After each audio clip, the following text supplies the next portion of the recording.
again, this is your teacher Rolbeth Serrano for PE2. So for today, we will be having another topic. So are you ready to listen? Okay, that's good to hear. So before we will talk about what will be our next topic, we will be having some activities. So are you ready? Good to hear. So let's start. So I will be giving you 4 different pictures. So all you need to do is to guess what does the picture means. Okay, did you get it? Okay, so the 10 seconds will be start right now. 10, 9, 8, 7, 6, 5, 4, 3, 2, 1. Okay, time's up. So what are your answers, students? Okay, yes? Okay, very good. Your answers are correct. So let us know what will be our next topic. Okay? So our next topic is history of dance. So did you ever think, what is the history of dance? Why does we have dance? Why do we have to dance? What is dance? Okay, so now let us tackle first, what is the meaning of dance? Okay. So dance is the human body rhythmically moving through space and time with energy or effort. So makabantay mo, di ba, ka ng mga dance kay ma-exert mo isa. Kasi ang move na siya, maka-exert na kag movements ana, that's called effort. Then ang gitawag na siya og dance if na-exert kag effort or energy. Bisan gamay nga movement basta kay naay effort is that maon na siya gitawag nga dance. So dance engages the dancers physically. So physically, so di ba ang movements nimo physically ang tawag ana. Then mental, imong mental, manong naa may mental, manong engagement sa dancers ang mental. It is because kanaday ang iyang mga steps nimo, di ba kinahanglan man nimo nga memorization. So kana na-appeal si mental. Then the spiritual attributes when performing dance as a work of art. So ang dance tawag siya ang work of art, a cultural ritual. So di ba kanang mga rituals nakabantay mo anang mga magsayaw-sayaw silang isayawan nila ng kanang ilang gidauban dira, kung nakabantay mo ana kanang gidauban nila ilang sayaw-sayawan, ilang libot-libutan mo tawag nga cultural ritual, a social recreation, a health and wellness activity, or an expression of person. So si dance pinaaya siya si dance pwede na siya mahimo if ang person nag-express siya sa iyang gibati. Pwede siya mo-express sa iyang gibati through dance. Okay. So there are many histories and many people that make up dance in entirety. Not are better, just different. So abi kay paspas siya, how siya sa iyang expression na siya expression siya sa iyang unsa man mga genre nga gisayaw na ay iya na ay paspas, ika makaingon nga hala nindot pa to siya kay paspas, hala nindot pa to siya kay iya siya, kundi pareha sila nindot. Yes, pareha sila nindot, but the only difference is lahi lang sila o genre. Di how tong isa ani, but the difference kay lahi lang jud sila og genre. None are better, just different, but all manage to employ the following principles. So the first is routine, practice, and discipline. So our bodies are filled with so many techniques, with even more variables to the technique of movement. The body has no essence. It is disciplined to move, act, and react based on the cultural that is given to it. So kanang dance kuno, that is not paggawas nimo dili siya nga naa siya mismo, kundi imo na siyang gi-practice nga imo siyang gidiscipline nga to move, gi-practice na nimo siya kay para mahimo kang mahawd ka ng kanang dance, mahawd ka ng pagka-dance, imo na siyang gi-practice, gi-act na nimo siya. Dayon, dance has this great ability to communicate and evoke without even using words. So, ang dance, pwede siya ma-communicate with other person, with others, without sulti, without panulti nimo. Igo lang ka mo dance, mo express ka through dancing. So, it is helpful sa kanang kung gusto ka nga, dili lang ka masulti, pinaagyan nimo sa dance ang imong emotion or imong expression. So, dance is and has been significant in the lives of all. Whatever it is, sacred rituals, professional performances, or just dancing because it's fun. So, kuno, ang dance, pwede na siya sa mga rituals, sacred rituals, sa mga professional performers like national na dun sa national competition na siya, or just dancing because of fun. Kaya pa mga zumba, fun bita na siya. Pilagay sa fun siya kay himong siyang recreational lagi, himong fun ang dance, dancing rather. So it can be found everywhere. Makita nimo kaya nagtindog-tindog sa lingkuranan, I mean sa diara sa sound, nagsige siya og sayaw-sayaw, makita na sa naa sa kahoy, naa sa stage, or bisag asa makita na nimo si dance. In every culture, makita na nimo tagsa-tagsa ta mga culture, lahi-lahi po tag mga sayaw. And for many, it is a way of life. So now let us know what is the first stage or ages of dance. So the first stage or the first period is the primitive period. So what is primitive period? There is evidence of dance that dates back to the Paleolithic period. Since there are rock paintings depicting dance, so atong pag-Paleolithic period pa, nakita na siya nga si dance naa na siya by rock paintings depicting by rocks. Gisuwat na siya sa rocks. Through much research by leading historians and by studying current uses of dance in several primitive cultures, we know that in these cultures, people use dance as means of communication and as a way of life. So nakita na sa mga researchers sa dira pa lamang sa primitive period nga gibuhat na ng sinyang dance in a way of communication to other people. Dili sila makigstorya, dili sila mustorya sa ilang isig kataw, kundi musayaw na sila. Mao na pinaagin nila sa una. In many primitive societies, rituals involving dance are performed at births. So, ang dance sa una, nahimo siyang ritual siya sa birth, unaay nanganak, marriages, unay kaslon, magsayaw-sayaw sila. And death, naade po na siya, unahay mamatay, magsayaw sila, pinaagi to express nga naay namatay, na sila dance nga pang death, na sila dance pang naigikasal, na po sila dance para sa birth. So possibly some of the most significant rituals are those performed for means of fertility, such as food and children. Our ancestors asked for rain, sun, harvest, and healthy children. So, mag-rituals or mag-dance na po ng atong mga ancestors sa una.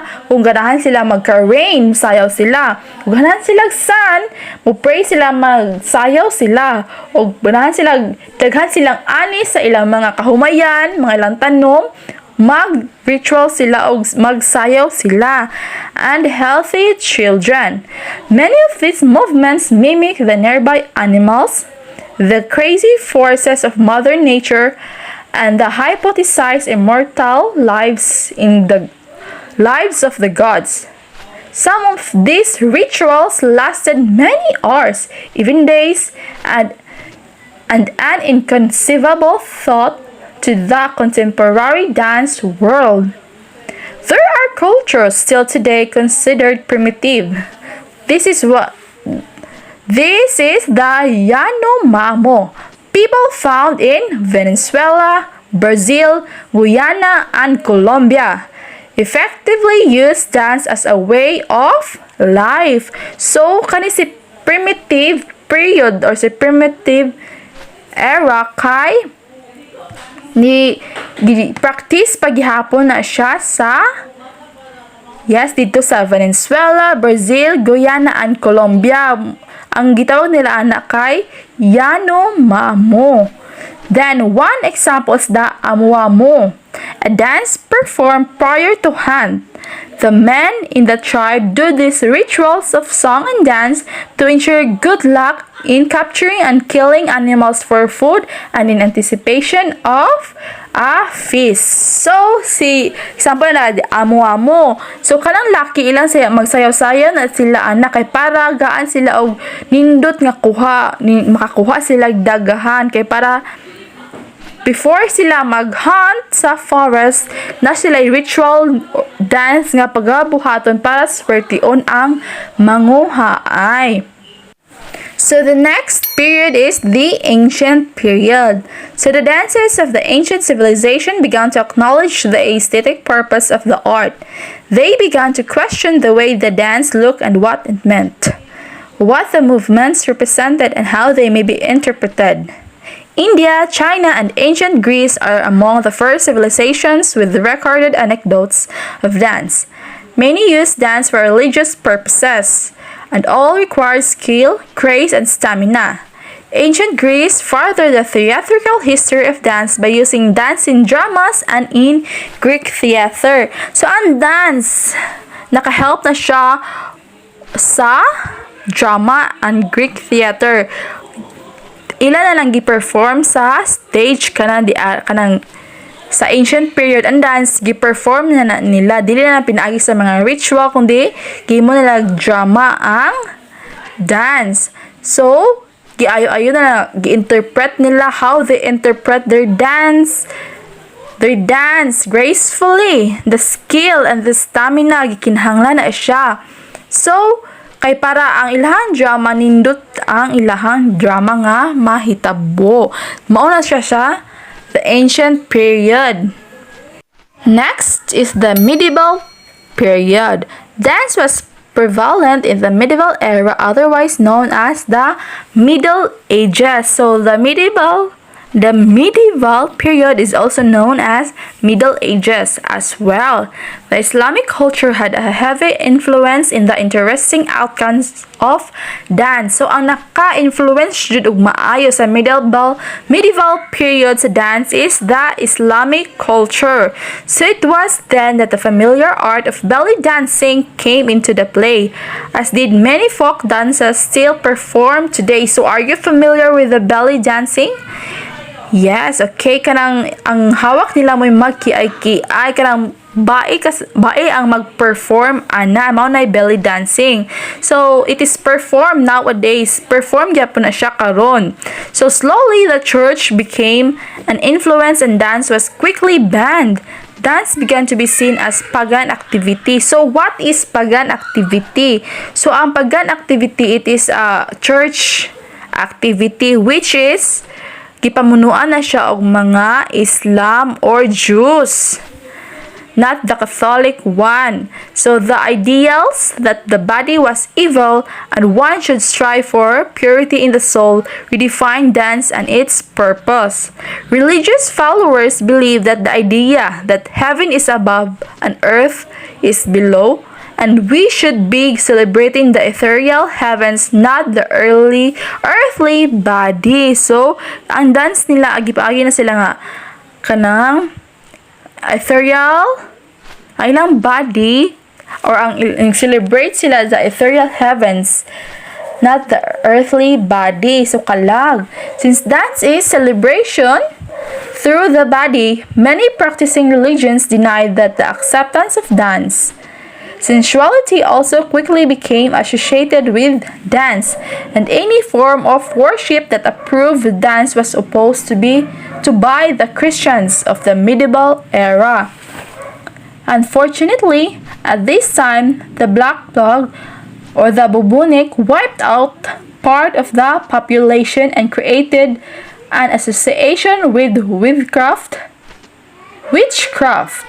Soon the society connected dancing to witches and witches to the plague, and dance became known as the dance of death or the danse macabre. Because of this sudden obsession with death and its direct correlation with dancing, many of the pieces featured figures of death such as skeleton. Soon, theatrical performance returned and dance was reborn. So, nabalik na pod si dance ani nga period. Dili na si pagan activity ang namumuno. The fourth period is the Renaissance period. So, dance was revived through folk dancing, court dancing, and the accompaniment of music. So, di ari nga period na si folk dance. So, familiar ta na si court dancing. So, ang ilang pagpanguyab sa una, pinaagi sa sayaw, dili sa storya. And the accompaniment of music. So, dance was beginning to be seen as an actual art as opposed to a cultural pastime or ritualistic necessity, while folk dancing remained a popular expression among the working class. The high society combined these folk routines with their aristocratic steps of nobility, creating the majestic court dances. Although the court dances began as a symbolic gesture of royalty, dance soon revolutionized into what we know today as ballet, an aesthetic genre of dance that originated from music, literature, paintings, and sculptures. So before long, ballet became a professional art form, and institutions were created to ensure proper aesthetic training. So sa Renaissance period, naadiara si ballet ang nailado sa Renaissance period. Si ballet ito nga dance, no, ballet nga genre. So the last one is the contemporary period. So Eastern countries continued traditional performances while Western civilization developed new. So sa Eastern countries or the Eastern part continues sa mga traditional performances while ang Western civilization ilang gibag-o, ilang nila gi-continue to kundi ilang gibag-o in ilang develop new invigorating genres. Contemporary and classical ballet thrive on modern tap jazz and the newly popular genre of hip-hop. So di ari nga contemporary period daghan na mga genre na si ballet nga ilang gi-develop na si modern tap, jazz, and the newly popular genre which is the hip-hop. So we are familiar with this, right? Okay, so shortly infiltrated life as we know it. The 20th century not only introduced science and technology but dance as entertainment and some of the greatest artists known to man. So pag 20th century or 20th century, dili lang ang technology ang ilang gipa known as entertainment, kundi ang dance. Maoni ang ilang gikapadak-an po. So, dakan mga ilado nga mga dancers sa ani nga panahon. Throughout the centuries, dance went through drastic metamorphic changes from traditional rituals. So, katong primitive period, di ba? Rituals to ban pagan activity, namuno si Jews and Islam. So, noble pastime. Himo lang pastime na to nila to a working class voice. Beauty and poise to an outlet for social and political messages. The history of dance is rich explanation of the history of life. So now, did you understand our topic? Okay, very good. So I have some questions for you. So first question, what is dance? Okay, very good. So the next one is, what are the different period of dances? Okay, the first one is the primitive. Okay, very good. The next one is the ancient period. Okay, very good. The third one is the medieval period.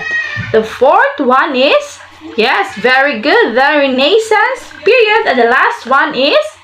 Okay, very good. The contemporary period. So there are 5.